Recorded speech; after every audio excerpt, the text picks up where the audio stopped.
Assalamualaikum warahmatullahi wabarakatuh. Kami dari kelompok 3 ingin menganalisa dan evaluasi peta proses bisnis manual prosedur manajemen perpustakaan. Dengan saya sendiri, Amelia Zafasaira dengan NIM akhir 082. Saya sendiri Dwi Nurjana dengan NIM akhir 154. Saya adalah Ayu Fernanda dengan NIM akhir 108. Nah, di sini ada latar belakang kegiatan. Nah, perpustakaan merupakan salah satu komponen penting dalam lingkungan pendidikan termasuk di Universitas Trunojoyo Madura sebagai lembaga pendidikan tinggi. Universitas ini memiliki perpustakaan yang bertanggung jawab untuk menyediakan sumber daya informasi yang relevan bagi mahasiswa, dosen, dan staf universitas. Namun dalam pengelolaan perpustakaan seringkali ditemui beberapa kendala yang memerlukan analisis bisnis terhadap prosedur manajemen yang digunakan. Salah satu kendala yang dihadapi adalah sistem penyimpanan dan pengarsipan yang kurang efisien. Kurangnya pengorganisasian yang baik dapat menghambat aksesibilitas dan pencarian informasi yang efektif bagi pengguna. Oleh karena itu, analisis bisnis perlu dilakukan untuk mengidentifikasi masalah dalam sistem penyimpanan dan pengarsipan yang ada, serta merumuskan solusi untuk meningkatkan efisien dan aksesibilitas. Analisis bisnis terhadap prosedur manajemen perpustakaan Universitas Trunojoyo Madura bertujuan untuk meningkatkan efisien operasional, aksesibilitas informasi, pengalaman pengguna, penyediaan sumber daya digital, evaluasi koleksi, dan manajemen anggaran. Melalui analisis ini, perpustakaan akan dapat mengidentifikasi masalah dan hambatan yang ada dalam sistem penyimpanan dan pengarsipan, proses peminjaman dan pengembalian buku, serta menyusun solusi untuk meningkatkan efisien dan kenyamanan. Selain itu, analisis bisnis akan memastikan bahwa infrastruktur dan prosedur yang digunakan dalam menyediakan sumber daya digital memadai dan efisien. Evaluasi koleksi secara berkala akan membantu perpustakaan dalam memperbarui koleksi sesuai dengan perkembangan terbaru di bidang ilmu pengetahuan. Melalui analisis bisnis terhadap prosedur manajemen perpustakaan, Universitas Trunojoyo Madura dapat mengidentifikasi masalah dan tantangan yang dihadapi dalam pengolahan perpustakaan serta merumuskan solusi yang tepat. Analisis ini juga dapat membantu meningkatkan efisien, aksesibilitas, dan pengalaman pengguna dalam memanfaatkan sumber daya informasi yang tersedia di perpustakaan universitas. Lalu selanjutnya tujuan utama dari kegiatan ini adalah melakukan evaluasi terhadap peta proses bisnis yang dikeluarkan oleh Universitas Trunojoyo Madura terkait manajemen perpustakaan. Evaluasi ini bertujuan untuk mengidentifikasi kekurangan atau ketidakakuratan yang memungkinkan ada dalam peta proses bisnis yang ada saat ini. Dengan melakukan analisis yang lebih rinci seperti yang telah dijelaskan di atas, tujuan spesifik dari kegiatan ini adalah yang pertama itu ada meningkatkan efisiensi operasional dengan mengidentifikasi dan meningkatkan prosedur yang tidak efisien dalam pengolahan perpustakaan. Lalu yang kedua, meningkatkan aksesibilitas dan pencarian informasi dan memperbaiki sistem penyimpanan dan pengarsipan sehingga pengguna dapat dengan mudah mengakses dan mencari sumber daya yang dibutuhkan. Lalu yang ketiga, memperbaiki proses peminjaman dan pengembalian buku dengan mengidentifikasi hambatan dan mengadopsi solusi untuk meningkatkan pengalaman pengguna dan efisiensi proses. Lalu yang keempat, mengoptimalkan penggunaan sumber daya digital di perpustakaan dengan mengevaluasi infrastruktur dan prosedur yang ada untuk memastikan efisiensi dan aksesibilitas yang baik bagi pengguna. Dan yang terakhir adalah meningkatkan efektivitas manajemen anggaran perpustakaan dengan mengevaluasi penggunaan anggaran dan mengidentifikasi peluang penghematan atau penggunaan yang lebih efisien. Lalu yang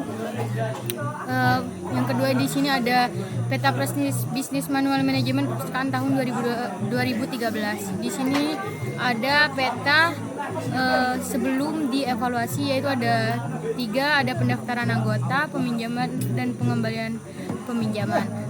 Lalu di sini ada peta yang telah dievaluasi.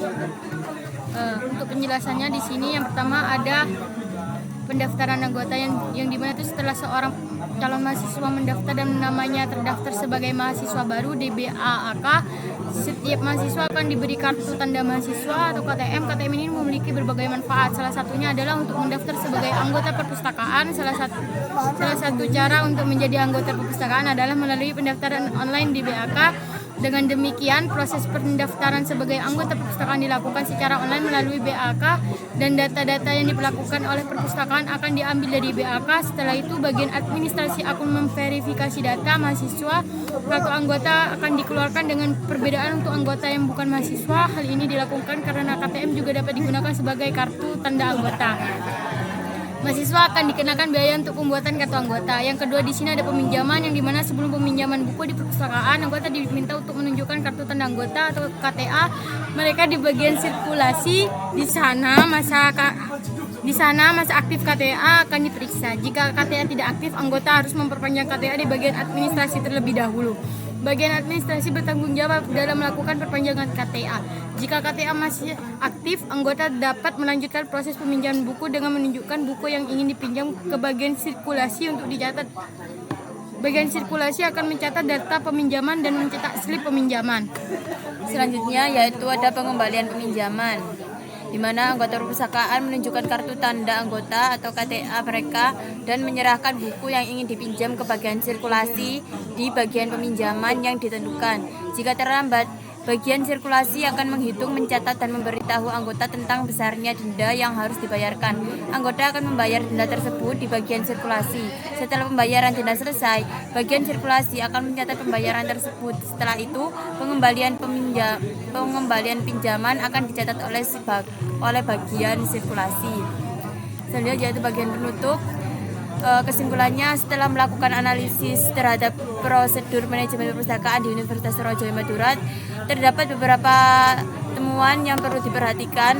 Infrastruktur yang digunakan dalam sistem penyimpanan dan pengarsipan koleksi perpustakaan terbukti kurang efisien, sehingga penghambatan aksesibilitas dan pencairan informasi yang efektif. Perpustakaan terbukti kurang efisien sehingga menghambat aksesibilitas dan pencairan informasi yang efektif. Selain itu, proses peminjaman dan pengembalian buku menghadapi kendala seperti artian panjang, kurangnya pengawasan terhadap batas waktu peminjaman, dan kesulitan dalam melacak buku dan dipinjam. Hal ini berdampak negatif terhadap pengalaman pengguna dan efisien proses peminjaman.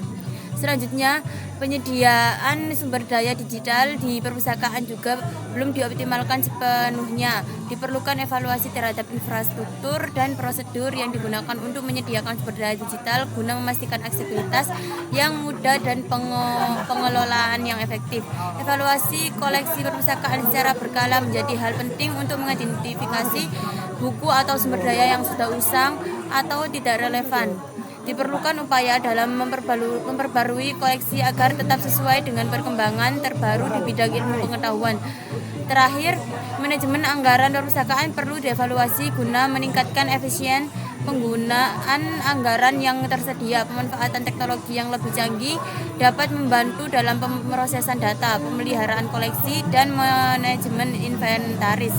Dengan melakukan perbaikan yang sesuai pada infrastruktur, prosedur peminjaman dan pengembalian, penyediaan sumber daya digital, evaluasi koleksi, dan manajemen anggaran perpustakaan di Universitas Surajoyo Madura akan mampu meningkatkan efisien, aksesibilitas, dan kualitas layanan yang diberikan pada pengguna.